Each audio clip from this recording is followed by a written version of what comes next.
Protocol ചില സമയത്ത് അവനവനിട്ട് തന്നെ തിരിഞ്ഞുകൊത്തും. കോട്ടയം അടുത്ത് കുറവലങ്ങാട് സയൻസ് സിറ്റിയുടെ ഉദ്ഘാടനത്തിനാണ് അത് കാണാൻ സാധിച്ചത്.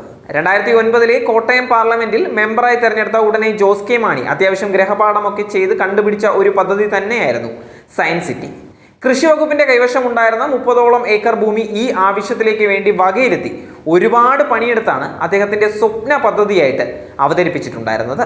അദ്ദേഹത്തിന്റെ പിതാവും അന്നത്തെ ധനകാര്യ മന്ത്രിയുമായിരുന്ന KM മാണിയും അദ്ദേഹത്തിന്റെ ബഡ്ജറ്റിൽ ഇതിന് ആവശ്യമായ പിന്തുണയും കൊടുത്തിട്ടുണ്ടായിരുന്നു. മാണിയുടെ അക്ഷീണ പരിശ്രമത്തിന്റെ ഫലമായി കേന്ദ്ര സർക്കാരിനെയും അതിൽ സഹകരിപ്പിക്കാൻ സാധിച്ചിട്ടുണ്ടായിരുന്നു. കേന്ദ്ര സർക്കാർ എത്രമാത്രം പണം മുടക്കി എന്നുള്ളത് അവിടെ നിൽക്കട്ടെ, അവരെ അതിൽ സജീവമായി പങ്കെടുപ്പിക്കാൻ സാധിച്ചു എന്നുള്ളത് ഒരു ചില്ലറ കാര്യമൊന്നുമല്ല, ഒരു ചെറിയ കാര്യമല്ല അത്.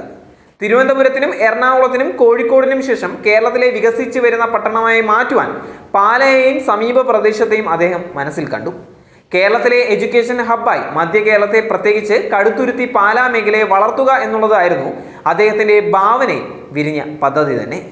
അങ്ങനെ അദ്ദേഹം അതിനുള്ള അടിത്തറ മുഴുവൻ പാകി 10 വർഷത്തോളം അതിന്റെ പിറകെ നടന്ന് അതിന് വേണ്ടതെല്ലാം ചെയ്തു.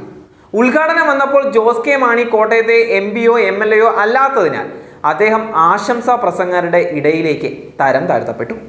മണ്ണും ചാരി നിന്നവൻ പെണ്ണും കൊണ്ടുപോയി എന്ന് പറഞ്ഞതുപോലെ പ്രോട്ടോകോളിന്റെ ബലം വെച്ച് വിനോദസഞ്ചാരിയെ പോലെ സയൻസ് സിറ്റി കാണാൻ വന്ന ഇപ്പോഴത്തെ MP ഫ്രാൻസിസ് ജോർജ് മുകളിലേക്ക് കയറി സ്ഥാനം പിടിച്ചു.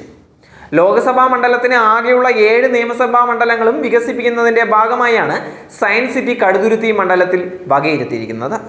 പാലാ നിയമസഭാ മണ്ഡലത്തിൽ IIITയും വിദ്യാഭ്യാസ ഹബിന്റെ ഭാഗമായി തന്നെയാണ് കൊണ്ടുവന്നത്.